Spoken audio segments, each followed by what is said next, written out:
आजादी के बाद से ही भारत नॉन अलाइनमेंट के सिद्धांत पर चल पड़ा था और अमेरिका और रशिया में से शरेआम किसी एक गुट के पक्ष में जाने से परहेज किया करता था। लेकिन इतने सालों से भारत और रशिया के बायलैटरल टाइज और दोनों देशों की दोस्ती एक अलग ही मुकाम तक पहुंच गई थी।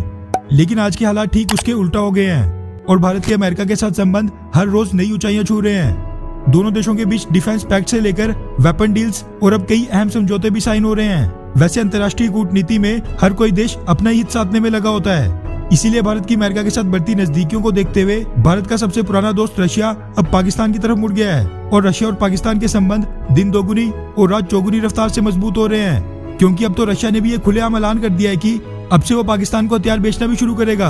अब ये बात तो सबको पता है कि पाकिस्तान ये सभी हथियार भारत के खिलाफ इस्तेमाल करेगा। इसीलिए कई डिफेंस एक्सपर्ट्स और मीडिया हाउसेस इस बात की आशंका जता रहे थे कि रशिया के इस कदम के बाद भारत अब तो जरूर नाटो संगठन में भी शामिल हो जाएगा।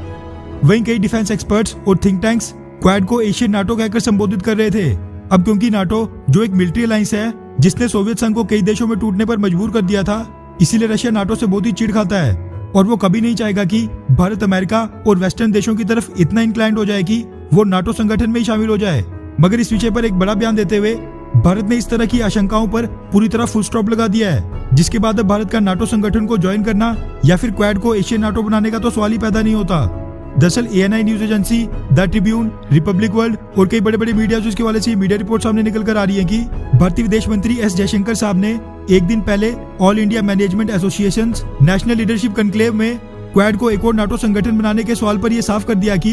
क्वाड एक और नाटो संगठन कभी नहीं बनेगा। उन्होंने कहा कि भारत आजादी के बाद से ही किसी भी तरह के सैन्य गठबंधन से हमेशा दूर रहा है और जो लोग क्वाड में नाटो की तरह की समानता की बात करते हैं वो या तो हमें बिल्कुल नहीं समझते हैं या तो उनको ये बिल्कुल नहीं पता कि हम कहां से आए हैं और इसका हमारे लिए क्या मतलब है।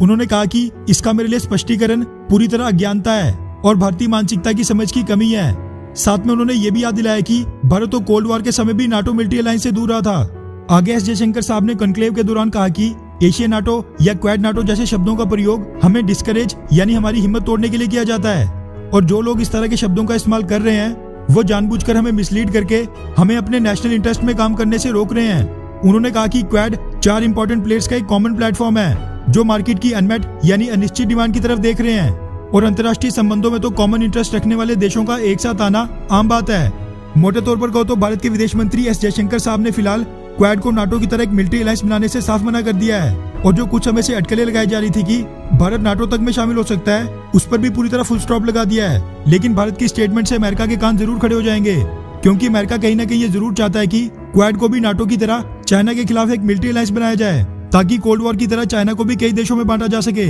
वैसे आपको क्या लगता है कि क्वाड को नाटो की तरह मिलिट्री अलायंस बनाना चाहिए जिसमें अगर किसी भी एक देश पर हमला हुआ तो सभी देशों पर माना जाएगा और फिर उस हमले का जवाब सबको ही देना पड़ेगा, हाँ या फिर नहीं? नीचे कमेंट करके अपनी राय जरूर बताएं। अच्छा सुनो, चैनल को सब्सक्राइब करो, उसके बाद घंटी बजा देना ताकि अगली वीडियो आपसे मिस ना हो पाए। Thank you.